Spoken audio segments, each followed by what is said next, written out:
I didn't even think about going there because I knew it would cost me everything. And it did. Yeah. But life has never been better. Yes. I have goosebumps as you say that.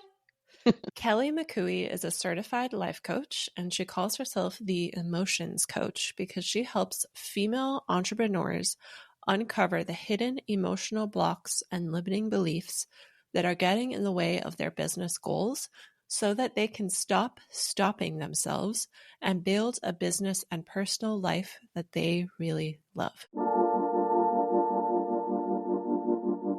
I love that. It's a really good one. Good for grounding. I'm recording already. Perfect.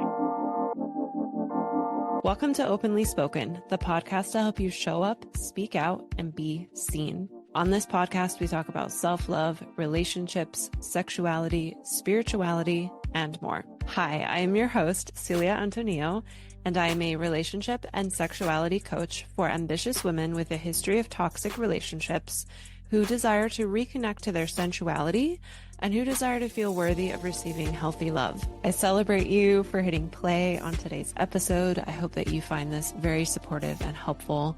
And if you could show some support to the podcast by hitting subscribe on YouTube or on Apple Podcasts or on Spotify, wherever it is that you are listening to or watching this episode, it would mean the absolute world to me. Thank you so much for being here. Now let's dive into today's episode.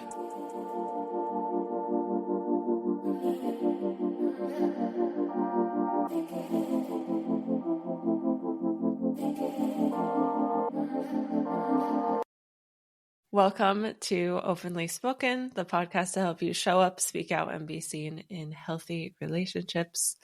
And thank you so much, Kelly, for being here today. I'm very excited. It's so fun. So fun to be here. Yes. So I'm not sure if I updated you, but I know we've talked before about how with this podcast and with the work I do, I help ambitious women with a history of toxic relationships feel worthy of receiving healthy love. I've also been still doing that, but focusing on that chapter of it's post breakup, but you're not yet ready to date yet. And I know that you talk a lot about like getting over emotional barriers and all of that. So when I bring up the topic of breakups, what are some of the first things that come to mind for you that you think are important to talk about? I think that the most vulnerable time after a breakup is when you think you're ready to date and you have no idea that you have so much going on inside because it's so much better than it was. So you think it's good. I remember after my divorce, I thought I was doing really well. And it's only looking back, like in my mind, I feel like I was just walking around covered in gore from my marriage. And I had no idea because it was just so much better than it was. Yeah. Because the first morning where I was in my new place after we separated, I sat on my couch and I turned on some quiet music and I sat there and I just started to weep. And I'm like, why am I crying? And then I realized it was just from relief because no one was there judging me. Mm. And so the relief and the change is so huge after you get out of a toxic relationship that you think you're doing really well. So then you're vulnerable, but you don't know it. I think that's the most dangerous part. Yeah. Because there's people out there looking for vulnerability. I know. Yeah. I think what's also a piece there, which can be kind of triggering for some people to hear, is that that part is also vulnerable because we maybe have not taken the time yet to see how did I contribute to that toxic dynamic. Yeah. I think it's very easy to see how our exes were toxic. Yes. Especially when it's, really bad. Obviously, a relationship with like severe abuse is different. But when it's so obvious to us how the other person is toxic, that can stop us from looking in the mirror and seeing what did I bring. And then if you jump back into dating too soon, it's inevitable that you're going to bring those same behaviors. Right? Because you didn't leave yourself. Yeah. Yeah. Yeah. Yeah. And I mean, my background is with covert narcissism. So part of the process for me was understanding that some of what I went through was actually abusive. Mm-hmm. Yeah, understanding, okay, what brought me to the place where I got married when I was 18? What brought me to the place where that was the best decision that I could make, was to marry that person when I was that old. And that was a big change for me because I had looked at it with such regret and just disgust that I had decided to do that when I was 18. Asking that question, if that was really the best that I could do, what happened that I was in the place where that was my best decision? Mm-hmm. And so then it switched it to compassion, compassion for me and for all the things that had formed me and the decisions that I had made up until then. And then compassion for the abuse that I had gone through, but also when there's compassion, there's room to explore. Okay, this was mine. I did this. These are the decisions that I made. So that was a big turning point for me. Mm. taking it taking it back, responsibility, and like when you own it all, then you can take responsibility for what you've done, and you can understand the choices that you make with the situations you're in, but you're not responsible for other people's reactions either. I don't know, I'm kind of Mm-hmm. wandering there. I love that you turned that kind of like disgust for your past self into compassion. And I'm curious how you did that. I have been building a relationship with this 18-year-old part of me. I love that. It started when I was like, when my marriage, the wheels were coming off and like in the middle of divorce and all of that. And we were in therapy, and I'm like, there's this 18-year-old part of me that is so angry. Mm, And I start to listen to her. And then throughout that whole process and in relationships afterward, I just keep checking back with her. Okay, what do you think about this person? And how are you feeling right now? And it was just kind of a really good check in to go, okay, there parts of me are seeing things that I don't see just as I'm going along through my day. And then I started to do that more and more, checking with different parts of me mm-hmm. and building relationship and connection instead of trying to shut down the inner critic or whatever. I just turned and said, okay, this part of me is criticizing. What do you need? Why are you criticizing? What are you trying to protect me from? Asking those questions and building relationship instead of shutting things down. Yeah. Yeah. Yeah. Ooh. I love that you bring this up about like there's like different parts of you, especially with your 18-year-old self, because I think a lot of people are familiar with things like inner child work, but you don't hear, I mean, I don't see it anywhere to talk about inner teenager work. Yeah. And even like inner 20-year-old, inner 30-year-old, inner 40-year-old, like whatever decades you've surpassed, inner, like you said, inner critic, but there's also inner cheerleader, there's Yeah. so many facets. Yeah. Yeah. Yeah. Richard Schwartz's book, No Bad Parts, was a big eye opener for me because I listened to it by accident. I was walking one day. I listened to music while I'm walking, and I didn't have my glasses on, and I just pressed what I thought was the next playlist, but it was Spotify recommending an audiobook. I'm like, what? But I didn't have my glasses on, so I couldn't figure it out. So I just kept walking and kept listening. Whoa. This guy's talking about what I have always done instinctively, having relationship and connection and conversation with different parts of myself because I just talk to myself. But Same. he just does. He's like has 40 years of experience in the research to back it up. I'm like, this is really cool. So Yeah. yeah, I love that. It's fun. Yeah. It's so cool to have those moments where you learn about something that's backed by research and you're like, "Oh, this is something I've been Yeah. doing." And I think that really points to how a lot of self-love and self-development stuff isn't about becoming a different person, it's about remembering Yeah. And these things that allowing. are yeah. Yeah. Yeah. Yeah. And kind of like going back to how we naturally were before all of the societal conditioning came in, just things that are innately natural. Yes.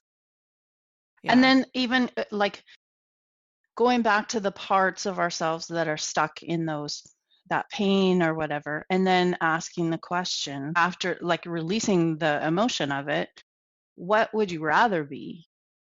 And the 11-year-old part of me that was so scared of judgment, wanting to be the pattern breaker, the pattern interrupter for other people.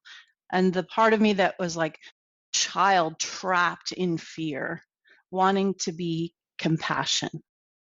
And seeing those two parts of myself, pattern breaking and compassion, playing together in my mind. And I'm like, well, that's literally what I do when I'm working with clients. I'm helping them break patterns with compassion. And it just allowing more of me to be me by allowing them to go back to what they really want to do. Yeah, it's beautiful. Mm-hmm. Yeah. If there's anyone listening who's having a hard time with compassion, what advice would you give them?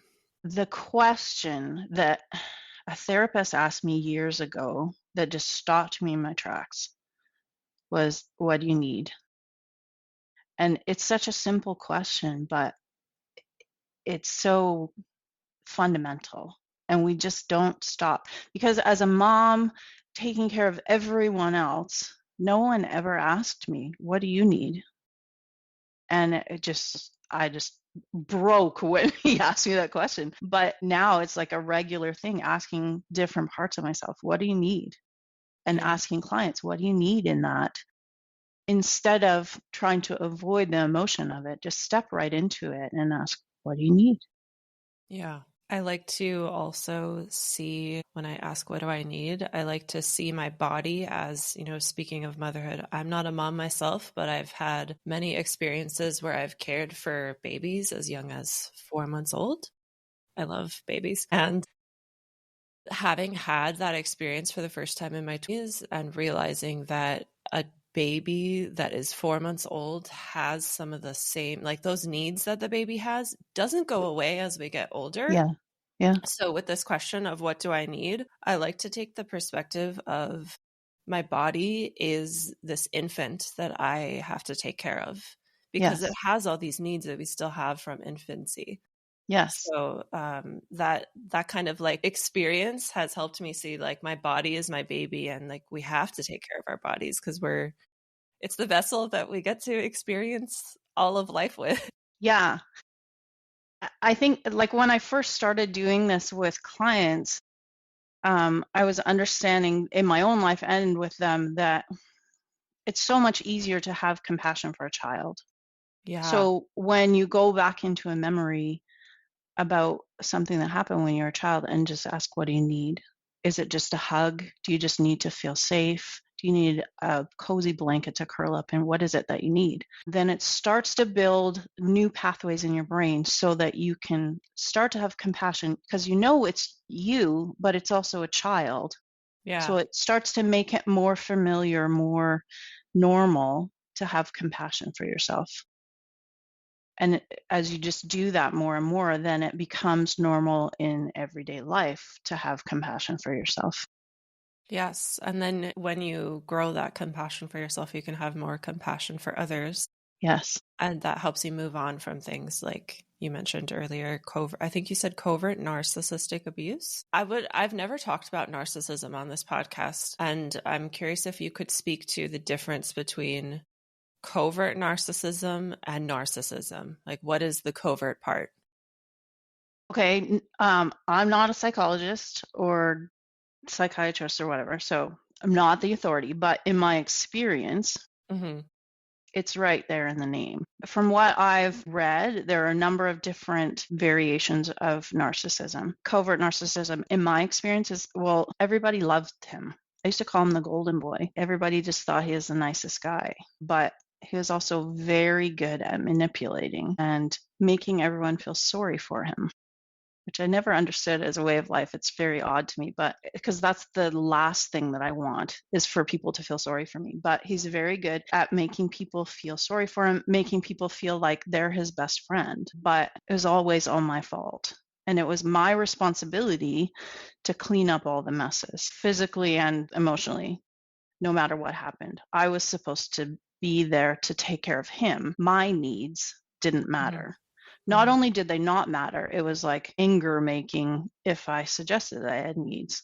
So it was always about me being smaller, shutting down large parts of who I am to be able to take care of him and all of his expectations. And it wasn't ever spoken. That's the hardest part, I Mm. think, with covert narcissism is that it's not spoken. When I started to read the book, The Covert Passive Aggressive Narcissist, I think it's Debbie. Write that one down. I'm trying to remember her name. I want to say Myers, but I don't think that's what it is. I don't have it on the top of my head. But I started to read her descriptions and I'm like, how does she know me? I mean, everything like from like a kid's experience and my own experience to sex life. And I'm just like, how did she know? Mm. And Mhm. then it was like, I wasn't making this up. Other people have the exact same experience. It was mind blowing to me because that's the thing. I thought it was all just me because that's exactly what he wanted me to believe. Mhm. Yeah.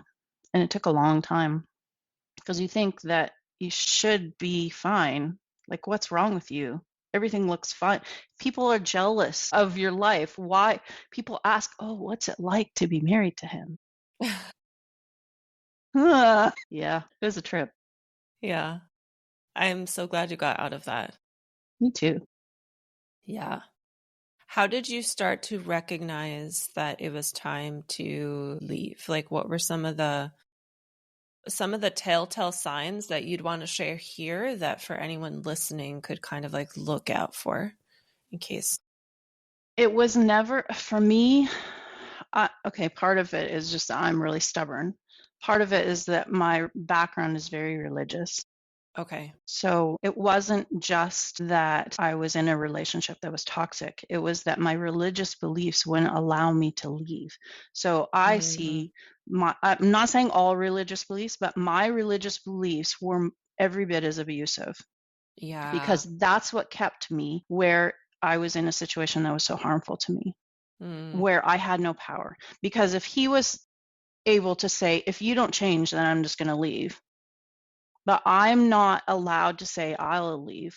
I never have power in that situation. Yeah. There's always an imbalance of power.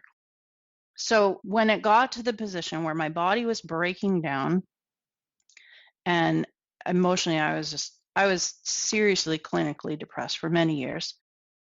And a friend of mine was talking about her relationship, her dad's relationship that was breaking up. And he is older. And I just thought I would rather be dead than do this for another 25 years. I can't do it. Mm-hmm. I can't, I would rather be dead. Not that I was suicidal, but that I would rather be dead than do that for another 25 years. And it just, as I thought about that over a few days after that conversation, it was just so clear to me that if I stayed, if my physical health didn't kill me, my mental health would. Mm. And it was just this visceral choice to live. I chose to live, and the only way that I could live was to leave. And it wasn't even me that brought up divorce. He brought it up. He made sure that everybody believed that it was me that was leaving. But my internal process was I have to live, and Mm-hmm. this is the only way I can live. Mm. I mean, he was like a whole other conversation about divorce, and we had already separated by that point and stuff. But, you know, there's a lot going on in a divorce. So Yeah. not Yeah. trying to say that it was all just one thing is all I'm saying. Yeah. But yeah, So then a thing to look out for people listening would be asking yourself, do you want to do this for another 25 years? Like, is that worth it to you? Will you feel mentally healthy and happy? Will you live? yeah, Yeah. yeah. And the biggest thing that I've learned in that process is I get to decide. It's my life. Nobody gets to tell me how to live my life. Nobody else gets to live my life. And if this is the life that I get to live, I had better live it the way that I want to live it. And if it's not, I get to choose. So you said that you were 18 when you got married. I'm curious, how old were you when you finally left? 47, I think I was. That's a long 28 years. time. That's a long time. Wow. Wow. What do you think are some of the unique things that we go through when we go through a breakup after age 30 versus before that? So I feel like 30 is the point in a woman's life where we start to feel a little bit more, I guess, like adult, or sometimes there's a narrative of, oh my gosh, I'm 30 or older and now I'm alone. It can be kind of scary. Yeah. I know for you, it might have been totally different because it was like, I need to live. Yeah, I don't know. 30 wasn't the milestone for me because Okay. I had 3 kids by the time I was 24. Okay. I know that for my daughter, 30 was a milestone, Mm-hmm. but my life was just very different. And I was already entering into perimenopause at that time too. And Okay. there's this thing that I can see so clearly from the other side of it that in younger years as a woman, especially, there are societal expectations that so much of our life is about fitting into those expectations. You get Yeah. married, you go to school, you have kids, the relation, all of it. It's these expectations that we're trying to fit into. And then you go through this thing where I don't know what happens with the hormones in our brain, and all of a sudden it's like, I don't care anymore. I don't need your expectations to fulfill me because I've never had the approval anyway. So clearly I don't Yeah. need it. This Yeah. is what I want to do. Yeah. We don't get the approval no matter what Oh, we do. exactly. Yeah. We're And either to then, this or to that. And those two things are like opposites. yeah.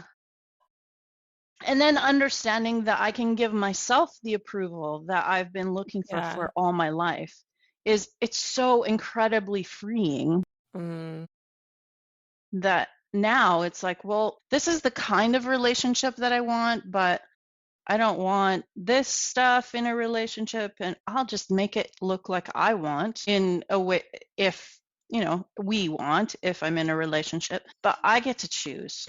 mhm. And I don't need to put a label on it. I don't need it to fit into any kind of thing. I don't know. I don't know if I'm answering your question at all, but that's I get to choose. That's the thing. Yeah. And I remember talking to my daughter about relationships, and she's like, "Well, it doesn't really fit into this label, but sort of fits into this label." I'm like, "Well, what do you actually want? What does he want? Do they agree? So forget the label and just do what you want." Yeah. And I think that doing what you want can, for a lot of women, be very tricky, Yeah. especially with what you just mentioned about most of our life is about trying to fit into societal expectations. And I feel like that maybe, I mean, you could probably speak to this, that might even be worse when you come from a religious community. Yes. Because, Because I knew that it would cost me everything. yeah, I yeah, knew it long before it ever happened. yeah, I didn't even think about going there because I knew it would cost me everything. And it did. yeah, But life has never been better. yes. I have goosebumps as you say that. It cost you everything, but life has never been better. Yeah. I think that's the thing with any big choice that you're making out of an act of self-love. It's scary to face it and it costs a lot, but the Yeah. payout is so big. Yeah. But I don't think that we ever do. I don't think that we make those decisions because we're looking for the payout. Yeah, we I don't. didn't leave because Yeah. I wanted my life to look like it does now. Yeah. I just wanted to live. Yeah. Yeah, that's like that thing. I don't know where it probably comes from psychology, but that people make decisions based on two things. They're either running towards like something that's pleasurable or they're running away from pain. So it's the running away from pain that like, Yeah, I had no concept of what the pleasurable would even be. yeah, I didn't that makes know. sense. Yeah. Yeah. Yeah, it makes total sense. That's why it's so mind-blowing after we go through something like that, when we start to experience healthier relationships for the first time, whether that's in romance or whether that's just in friendship, or whether you can notice how you're just able to be more present with your kids. And just like when you notice those shifts, you're like, I didn't know this existed. Right? Like, I Thought part of me was broken. That was a big one for me. Yeah, a Oh, I'm big not one for broken. me was like, I didn't know men like this existed. Like when Right? I got into my first healthy relationship, I'm like, wait, what? Uh-huh. He cares about how I feel? Work. Which is so Yeah. sad to say out loud, because it's like, So sad. yeah, he should care about how you feel. But it's a part of our journeys. And Yeah. it's like you mentioned earlier, as we learn, the key is to have compassion for our past self and to not feel disgusted, and to realize that the younger version of us was doing the best she could with the tools she had at the time. That when I listened to Brene Brown talk about that one day when I was driving, and I was just driving down the road, just tears streaming down. So I'm like, no, that can't be right. Yeah. That it can't have been the best that I could do. But that's what forced me to look at the whole situation and then to step back and look at, if that was the best I could do, then how did Yeah. I get there? Yeah, Yeah. compassion. So, what is possible in your life now because of all of these decisions? Everything. I have learned to allow myself to feel instead of being stuck in the emotions, which means that I can allow my emotions to come and go like they're supposed to. I don't have to stay stuck in them, which means that I'm not afraid of my own emotion, because the worst that can happen in life is an emotion. Doesn't matter what it is, what the situation is, the worst of it is always the emotion. And when you know how to process emotion, then you don't have to be afraid of the emotions you might have if something goes badly, which means you can do anything. Mm-hmm. So, yeah, the respect and the gratitude that I have for past me in my face, who risked everything to live, knowing that it was going to cost everything in order to set up life for me now, means that I'm working to set up my life for future me so that she'll look back at me now with gratitude. Yes. Yeah. Yeah. It's just constant. Every single day is better than the next. Yeah. It means that I can just tap into this deep well of joy whenever I need to, instead of being lost. Yeah, I also love this invitation to not be afraid of your emotions, because, such a beautiful thing. yeah, yeah. And I think a lot of us are kind of trained to label some emotions as bad or negative or low vibration, and then we avoid those. We will do amazingly crazy things for an entire lifetime to avoid an Yeah, emotion. yeah, And when you understand that an emotion is just a vibration in your body, it just comes and then it's gone. If you actually stop and feel it, it's just an emotion. yeah. I think if you actually stop and feel it, it's an opportunity to kind of go back to equilibrium, you know? I have this analogy. I actually just put together an ebook about it. Analogy that we go through life with unprocessed emotions as if they're untied shoelaces. And we trip constantly, and we're falling and hurting ourselves and doing all kinds of damage to ourselves because we're always tripping over our shoelaces. And we develop these incredible ways to heal and cope with these shoelaces flapping around all over the place, thinking it's normal to have untied shoelaces, and we never just stop to tie our shoelaces. But when you understand how to process emotion, it takes like 3 minutes. Yeah, yeah, It's not hard to do at all. Yeah. 5 steps, 3 minutes. There you go. Just yeah. deal with it instead of tripping over it all the time. It's a good metaphor. I would say it is hard, but it's simple to Yes. do. It's simple to do. It Yeah. is hard, but It's it's hard also because simple. we're scared of it, Yeah, scared of our own emotion, because emotion says if you feel this, it's just going to you're gonna take over. die. I remember having this scream that felt like it was stuck in my throat in my 20s. It was like this scream, and I was sure that if I let it out, it would never stop. But that's what emotion does. It's like feels like it's going to take over. But once you get past that and just feel it, it's not that bad. It's just hmm an emotion. I went through a breakup after my divorce. I was in a relationship for 4 years. And it was like 2 weeks after we broke up that I just cried, and it would come in waves, and I just let it come and just let it be what it was. And after a couple of weeks, I was like, I'm good. Like there was still some things I worked through later, but for the most part, I wasn't lost in the pain anymore. I was good. hmm Not because I decided I didn't want to feel anymore, but because I had actually felt it. Yeah, for sure. There was a time when I was 29 and I went through a breakup that like completely blindsided me. I thought I was with the person I was going to marry, and we had just moved to New York City. We'd been living there for I think about 6-ish months, maybe less, and he ended things. And just a few days later, I went to this class because I didn't want to cancel on my friend. Like I had made these plans before the breakup happened. I went to this class that was it was called a dynamic meditation. And I remember walking in that morning. It was like a freezing cold New York City, February, wintry morning. And this place was maybe 3 blocks from my apartment. And when I walked in, I was like, I am never going to be happy ever again. I remember having that thought.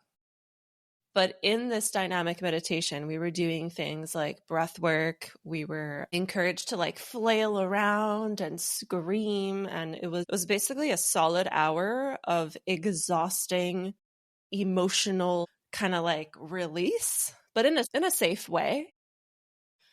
And at the end, I was like smiling from ear to ear, and it was genuine. And like that experience helped me realize that, all the pain wasn't gone. Like, yeah, I was still kind of like, I have no idea what I'm doing next in life. Like, here I am in New York City with no family, Yeah. and like, what?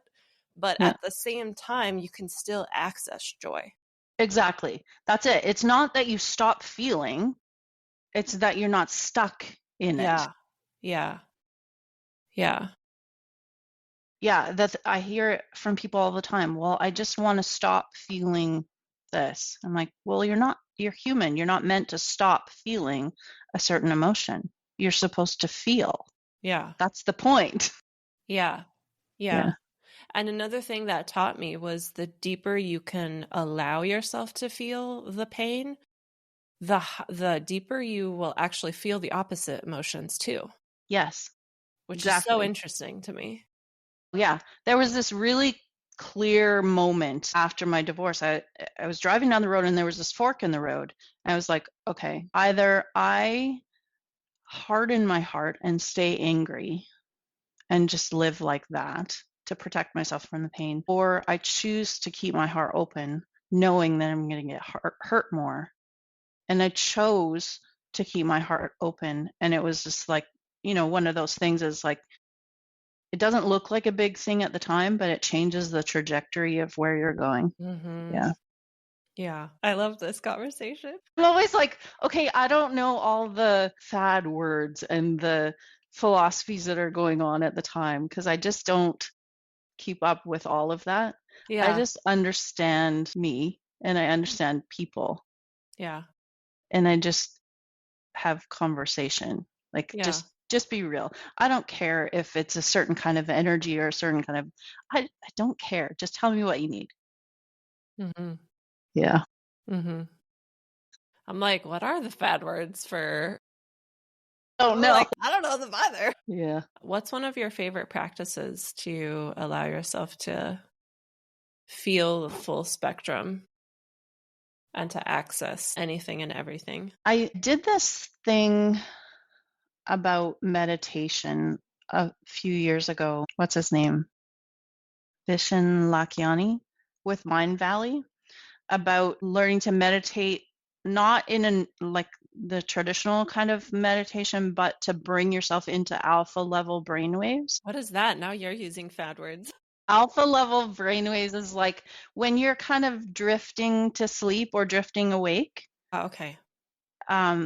So I I did the process where I just put my fingers together and it's connected like it's a cue to my brain to go into that.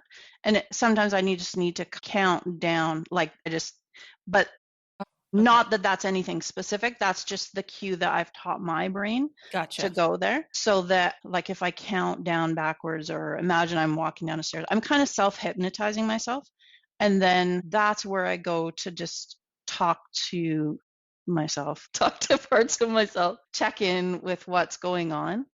And then I also do mind shifting, which is the modality that I use with clients, where it's like a series of questions, 7 questions, where the first questions are bringing up the subconscious emotions into the consciousness.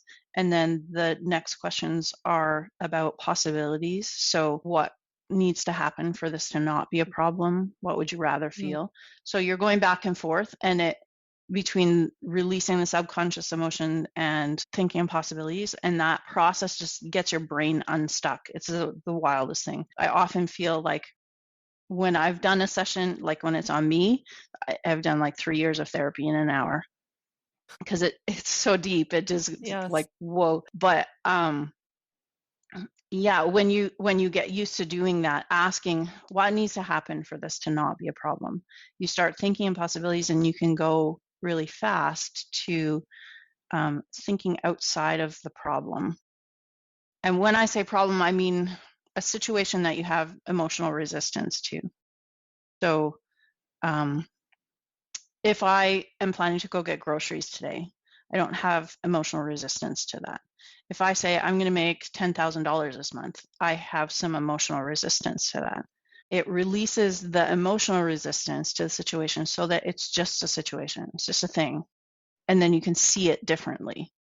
Because if you're going to get groceries and there's a roadblock and you don't have emotional buy-in to having to drive on that road to get groceries, then you find a different route. Mm. So then it's just a thing. You just think differently, think in possibilities. I think that, like, when we're listening to people teach and stuff, it's not so much that they are giving us knowledge, they're giving us possibilities, Yeah, that's just true. opening our brain. Yeah. I don't know if that answered your question or not. Yeah, yeah. I asked you, I don't really remember what question I asked you, but it was something with like, what are your favorite things to feel everything, right? Oh, the modalities that I use, or the process that I use to feel, yeah, I meditate a lot in that way. Yeah. I also do that when I'm waking up in the middle of the night and having trouble getting back to sleep. Yeah. I But think meditation is definitely a foundational piece to yes, something like feeling your emotions, because when you're meditating, you're practicing noticing what's yeah, happening inside. And you're also grounding yourself, and that grounding yeah, creates a lot of safety to yeah, be able to go into those emotions that you tend to resist without it kind of escalating to a place where it's too much. yes, Does that make sense, what I'm yes, saying? Yeah. absolutely. Yeah. It's definitely the foundation, but I feel like a lot of people have resistance to practicing meditation and mindfulness Yeah, daily. Like, I will always advocate it's much better to meditate or do breath work or do some sort of mindfulness practice for 1 minute every single day than to do it once a week for 30 minutes, because I think the yeah, daily repetition is what makes it a habit off of your meditation cushion. yes, And totally. that's what you want. You want, like, you want it to become a habit that you take into Yeah, your life. yeah. It's a relationship that you build. And if Exactly. you spend a week with someone and not go back to it, or you spend a couple of minutes every day connecting with them instead, you build a relationship long term if you're connecting with them in a little bit at a time. Yeah. Okay, so there are a couple questions that I ask each guest, and I think now would be a good time to bring those up. The first one is, what does self-love mean to you? Connection, always connection, relationship with myself, in the sense that I'm talking to myself, asking, what do I need? Allowing myself to feel what I feel. Relationships. In the same way that when I have these two friends that we meet every week on Zoom because they don't live close to me, but I've known them for 30 years. And we just talk about whatever is going on and we allow each other to be where we are. There's no agenda. We're just allowing each other to be. And we talk about interior design and the books we're reading and our relationships and the deepest, darkest fears, like everything, we just talk. It's just relationship. And it's the same with me, just allowing myself to have that relationship connection. Mm, I love that. Yeah, we're so lucky to have video Yes, calls as changed something that's everything. like so accessible. I know Skype was Yes, around for a while, but Zoom and Google Meet and all the other things are like a lot more yeah, easy to use. yes. Yeah. What makes you feel the most grounded? I think when I allow myself to feel, especially when I'm listening to music and just walk and listen to music and feel and just yeah, be in the world, take up space. I walk a lot and listen to music. It's a good practice. Yeah. It can be meditative, I'm sure. Yes. Yeah. The next question is, what is your favorite part about being a woman? I can't imagine being not a woman. I know, right? It's a pretty Take me a minute to get my head around that. weird question. I love the relationships that I have. The I really deep relationships with women is my normal and always has been. And men struggle with that so much because they're so conditioned to not talk about their emotions that they struggle with going deep. And that just it seems so sad to me because they just miss it. But I think a lot of men go into relationships simply because we allow them to explore those parts of themselves if they're willing to go there or to be soft. But I mean, I have a slightly mischievous personality. I get into all kinds of trouble that I can get away with because I'm a woman. I don't know if that's a good thing, but Oh my gosh, I love it. yeah. Why do you think that you can get away with it because of being a woman? Because they just think I don't know, they think that I'm just being cute or harmless. I'm thinking circles around them. I don't know. Yeah. So, for people that have tuned in to this episode, I would love to pass the mic to you to talk more about your work and who you serve, what you do, and where people can connect with you. I help ambitious female entrepreneurs who are doing all the things, building their business, their lives, and still carrying those weights from the past. And the weights are holding them back. And I am constantly curious about what they could do if they didn't have those weights holding them. So I help them with a combination of intuitive coaching and mind shifting to clear those weights and to go into the traumatic memories and the beliefs and identities that were formed so long ago and just untie the weights that are holding them back so that they can be who they were meant to be, so that they can just own their lives and take their power back. I'm really focused on helping women take their power back. So, yeah, my website is therewiredlife.com. I do one-on-one coaching and I'm working on some digital courses that aren't yet out yet, but yeah. But one-on-one is my thing. I really love that, connecting with people and just walking through those deep things with people to create a safe space for people to be who they are, to just let down the walls, the expectations, the judgments, and just be and get to know themselves. And are you on social media? Yeah, I am on Facebook, mostly on Facebook, really. It's just Kelly E. McCooey. I'm on Instagram, which is Rewired Life Coach. Yeah. Um, and my website. Yeah. Cool. I will include all those links in the Yeah. show notes and the caption. Thank you so much.